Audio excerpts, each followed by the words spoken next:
I was sitting cross-legged on my couch at 3 a.m., elbow deep in a family-sized bag of cheese puffs, orange dust coating my fingers and probably my keyboard too, when my phone's front camera flipped on by accident. The screen lit up, and there I was. Cheeks puffed out like a squirrel that had just robbed a snack aisle, eyes glassy, from endless scrolling through fitness reels of people who apparently survive on celery and willpower. I stared at that reflection and muttered, "You look like a disappointed marshmallow." That was it. The moment I decided I was done being the girl whose jeans had a personal vendetta against her waistline. Hi, I'm 28, living in a mid-sized city with too much traffic and not enough parking.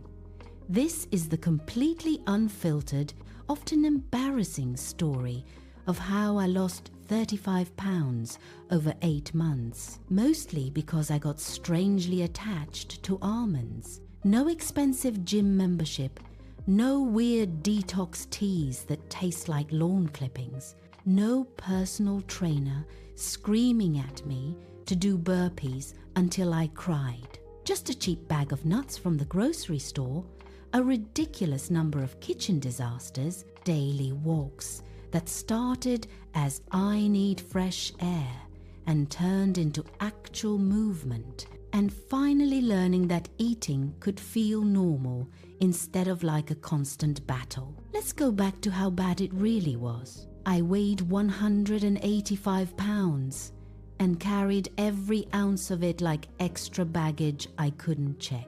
My job was the classic desk life, sitting in front of a computer for 8+ hours, answering emails, attending Zoom calls where I angled the camera to hide my double chin, and pretending I wasn't starving by 11 a.m. Breakfast was usually a giant coffee, and whatever pastry looked saddest in the break room. Lunch was takeout burgers, pizza slices, giant salads drowned in dressing that cancelled out any health points. Afternoon snacks were my ritual. Vending machine chips, candy bars, or those little bags of cookies that say shareable but really mean emergency fuel for one stressed human. Dinner happened around 8 or 9 p.m.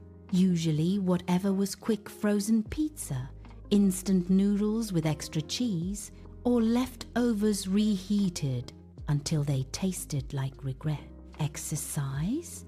I once walked to the mailbox and called it cardio. Most evenings ended with me sprawled on the couch, binge-watching shows, scrolling social media, and waking up feeling like I'd been hit by a truck made of fatigue. My body was sending signals I ignored for way too long. Constant bloating, skin that broke out in angry red spots no matter how much water I claimed to drink, clothes that got tighter instead of looser, and energy levels so low I could barely make it through a grocery run without needing a nap. Jeans became a twice-a-year torture session.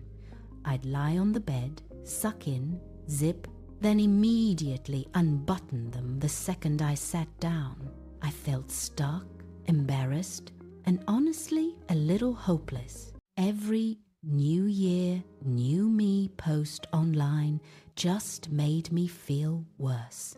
Then one random Tuesday at work, my cubicle neighbor Mia left a small Ziploc bag of almonds on her desk while she ran to a meeting. I was hungry after skipping breakfast again, so I reached over and grabbed a few. They were plain, raw, a little crunchy, nothing flashy, but they didn't leave that heavy, guilty sugar crash feeling like my usual chocolate bar did. When Mia came back, she caught me chewing and grinned. "Those are my lifesaver," she said. "Keeps me full without turning into a zombie by 3 p.m. I laughed it off, but that evening on my way home, I stopped at the grocery store and bought my own big bag of unsalted raw almonds. Figured if they worked for her, maybe they'd at least stop me from eating an entire family bag of chips before bed. The first week was laughably simple. I swapped my afternoon vending machine run for one small handful, about 20 to 25 almonds, roughly a 1 ounce serving. That's around 160, 170 calories, but packed with protein, healthy fats, and fiber that actually made me feel satisfied instead of just one more bite turning into 20 more. Weirdly, my evening hunger didn't hit as hard.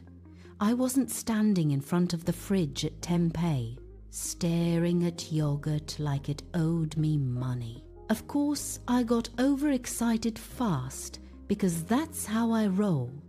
I started adding almonds to everything. Breakfast became plain oatmeal with a handful chopped on top and some berries if I felt fancy. Lunch salads got a sprinkle of them for crunch. Afternoon snack was always almonds, sometimes with an apple or a few carrot sticks. I even bought a small jar of almond butter and spread it on whole grain toast instead of peanut butter loaded with sugar. One night, I tried blending almonds into a smoothie with banana, spinach, and almond milk. It looked like pond water and tasted okay-ish.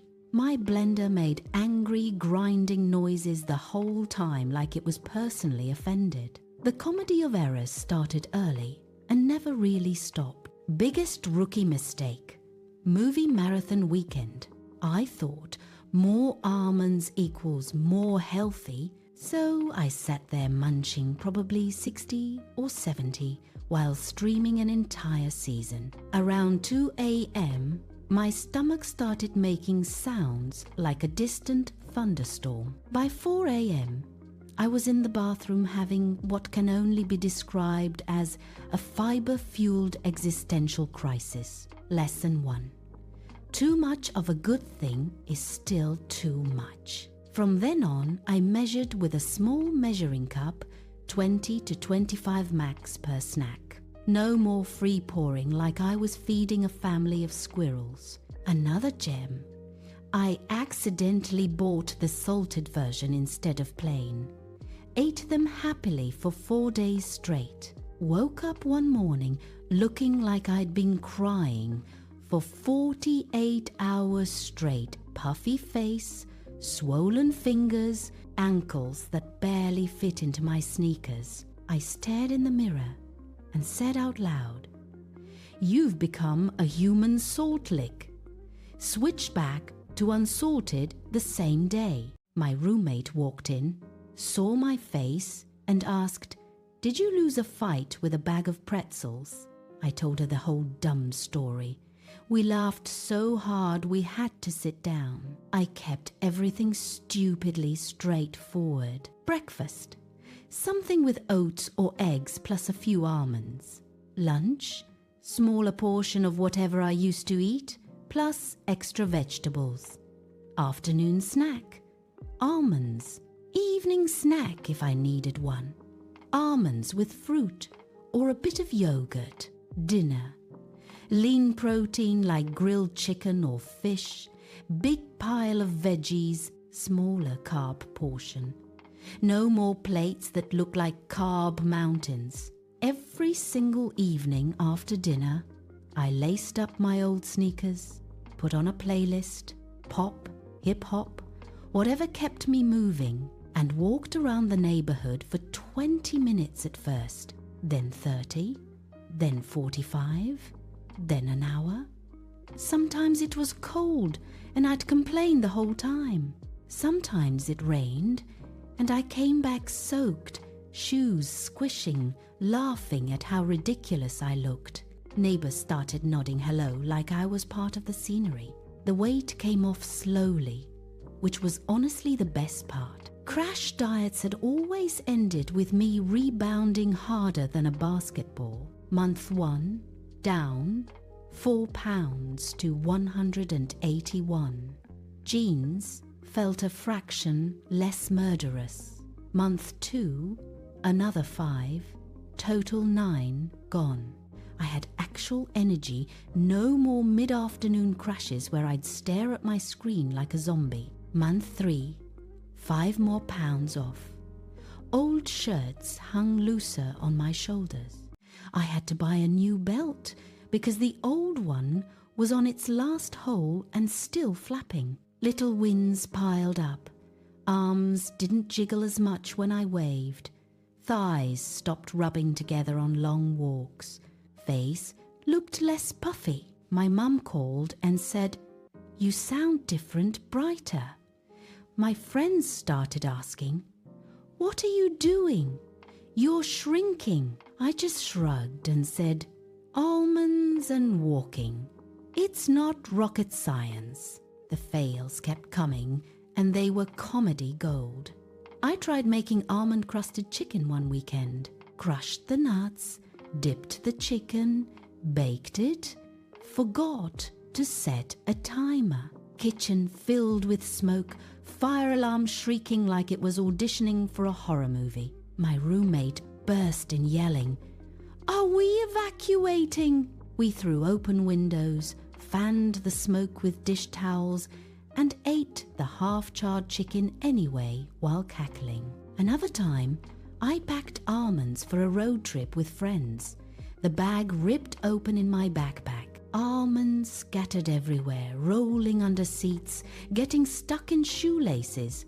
One even ended up in someone's coffee. The whole car was picking nuts out of crevices for miles. My friend driving turned to me and deadpanned, "Sarah, your snacks are staging a jailbreak." We laughed until we had tears. There were plateaus weeks where the scale refused to budge. I'd stare at the same number for 10 to 14 days and feel like quitting. But I didn't. I just kept the routine. Almonds twice a day, smaller portions overall, longer walks. Sometimes I'd add a few bodyweight squats or dance around my living room to music for 10 minutes. The scale always started moving again, eventually. Around month 5, I pulled out jeans I hadn't worn in years, zipped them standing up, no lying on the bed, no holding my breath. I stood in front of the mirror, turned side to side, and did a ridiculous little happy dance that probably looked like I was having a seizure. Happy tears happened. By month 8, I hit 150 pounds. 35 pounds gone. No starvation, no obsession, no turning food into the enemy. My skin cleared up noticeably, probably the vitamin E and healthy fats in the almonds. Sleep got deeper. Energy stayed steady all day. I could walk upstairs without feeling like I needed an oxygen tank. Clothes shopping became fun instead of traumatic. I actually enjoyed trying things on. Confidence crept back in small ways. Posting photos without a million filters, wearing fitted tops without second guessing, laughing louder without worrying about how my face looked. Almonds weren't some miracle cure. They were just reliable. They kept me full between meals, so I didn't overeat out of boredom or stress. The protein and fiber helped balance blood sugar, no more crazy spikes and crashes. The healthy fats made food taste satisfying instead of like punishment. Combined with cutting portion sizes a bit, drinking more water, and moving every day, it added up slowly, realistically, with plenty of slip-ups and laughs along the way. Now, I still eat pizza sometimes, just a slice or two instead of half the pie. I still have movie nights with snacks just measured portions. I still love my couch, but I get up and walk afterward. Life feels lighter, literally and figuratively. If any of this sounds familiar, if you're tired of starting over every Monday, if you've ever looked in the mirror at 3 a.m. and thought, This isn't me anymore. Try starting small. Grab a bag of unsalted almonds. Eat 1 measured handful mid-morning and 1 in the afternoon. Drink water like it's your job. Walk around the block after dinner, even if it's only 15 minutes at first. Laugh when you mess up, it's part of the process. It's not glamorous. It's not fast, like instant fast. But it works, and the journey is way funnier than anyone warns you.